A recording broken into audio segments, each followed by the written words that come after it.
Hey guys, Thunder E here, and welcome to my full in-depth gaming review of the Oneplus Nord. Now, I know a lot of you checked out my first gaming impressions, and you asked me for, of course, game settings, temperatures, all that stuff, and you're going to get it in this video. But let's talk about the Oneplus Nord briefly before we get into those games, of course, that we all love and care about.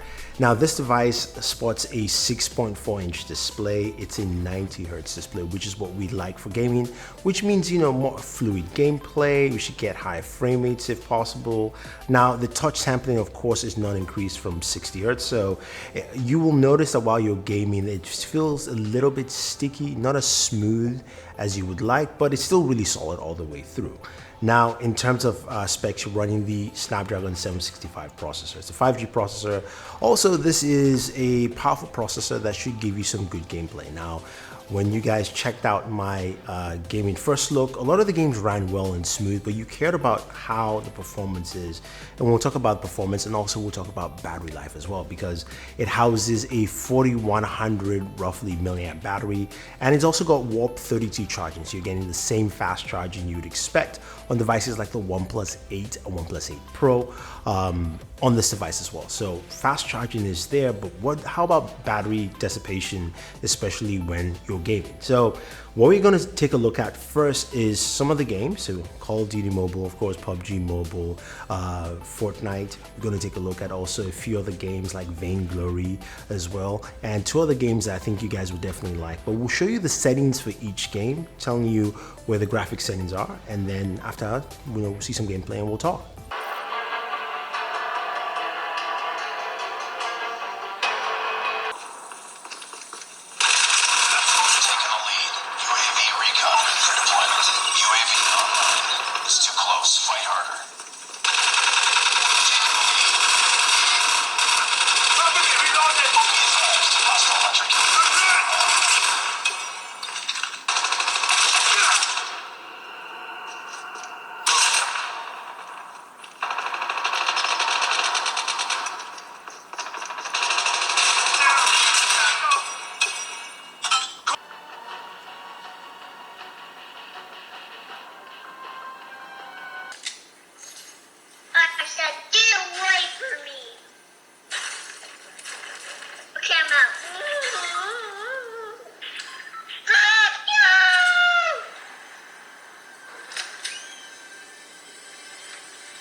So the very first thing you notice is that all the games ran well. They ran really well at the settings that we showcased those games at. Now, some of you are really asked about PUBG. Could we do extreme HDR gaming? You can't. It's just not available at this point in time. I'm sure they're on ways to unlock it, but right now that's what we're getting. And I know somebody did ask me if I could actually showcase the Chinese version of PUBG mobile, which I just wasn't able to do. And again, it's a lot of hassle unless you're the kind of person that wants to play that. So, you know, take it as you wish. But in general, games like Call of Duty Mobile ran really well in its max settings. Vainglory also did as well. Same thing with the games that I showcased. So we even saw Fortnite ran at 45 frames per second, which was nice. So it was good to see that as well. Now, a couple of things to notice, it also has a game space. Now the game space doesn't give you a lot of features you expect from a gaming device, but it shows you all your games. So we saw Bright Memory Mobile, which is a really cool game, graphically intensive. Vainglory is there, you have all your games listed in there, and you have a few settings you can go to. You can see the amount of time you play the games per day, the most played games you've actually used, your battery usage as well. Those are the kind of things you can go through, but it doesn't give you any of your stats like the FPS for games, so I use a separate software for that. But you can see, you know, PUBG Mobile ran around 60 frames per second, same thing as Call of Duty Mobile, and then Fortnite was at 45 frames per second, so we got that, and Vainglory ran at 90 frames per second, so that was actually cool to see. Now, when it came to temperatures, though, the system went up to about 38 degrees Celsius, which is fine, and actually was pretty good, especially for a device that doesn't have any special cooling whatsoever. So that was actually good to see. Ran warm, but it was quite playable and easy to use. In terms of battery drain, playing at around 100% with the battery life and playing for like an hour or so, I lost about maybe close to about 20% of battery life. So battery life usage on this device was actually pretty good, especially playing intensive games like, you know, PUBG Mobile, some Fortnite, and even Bright Memory Mobile as well. So you're gonna get a lot of bang for your buck. And think about it this way. This device, now the version I do have here has 12 gigs of RAM, 256 gigabytes of storage, but you can start off from 6 gigabytes of RAM, 64 I believe, and that starts at $335, and I think that would still run. Even if you're not getting that version, you start off with the base version, at least in other parts of the world apart from India, that starts at 8 gigabytes of RAM for 400 bucks. You're gonna get this kind of gaming experience. So I don't think you'll find a lot of Android devices out there that are priced starting at $335 to give you the kind of gaming experience you're going to get on this device. Now, you're not gonna run everything on max settings. There's some games, like you said, PUBG Mobile just wouldn't run at max, but that is to be expected. I liked what I got with it. And also I like the extra features you're gonna get with this device. It's got a really solid camera. The images I took from the camera are really nice, daytime photos, some nighttime shots as well. I think, you know, even the different, you've got, you know, a wide angle lens, you've got a regular lens and a zoom lens, or at least a 2x zoom, and everything just comes out really nice, and you really can't go wrong spending $335. I'm gonna stress it again. $335 for this device to give you that kind of gaming performance, great image quality, a solid build overall, fast charging included.